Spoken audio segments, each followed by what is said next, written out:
அஸ்ஸலாமு அலைக்கும். நான் இப்போ இருக்கிற இடம் வந்து சும்மா ஒரு கெஸ் பண்ணுங்க எங்க இந்த இடத்த பார்த்து. எஸ், இது வந்து உஹுது மலை. இங்கதான் உஹுது யுத்தம் நடந்துச்சு.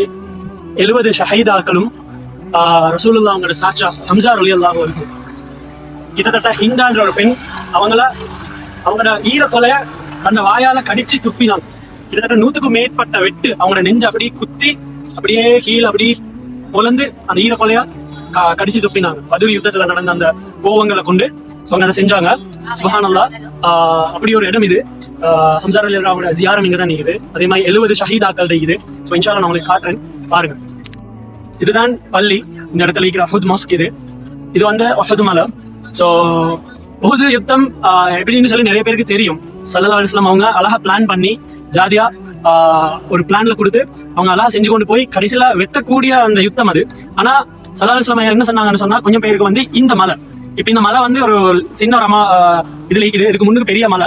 சோ இந்த மலைக்கு மேல கொஞ்சம் பேரை ஈக்க சொன்னாங்க, வெளியே வரவானம். என்ன அதாவது அந்த யுத்தத்துல அவ்வளவு பேருமே ஷஹீதாவினாலும் பரவாயில்ல, என்ன நடந்தாலும் பரவாயில்ல, அவங்களோட ஓர்டர் என்னன்னா இந்த மலைக்கு மேல இருந்து இறங்க வானம்.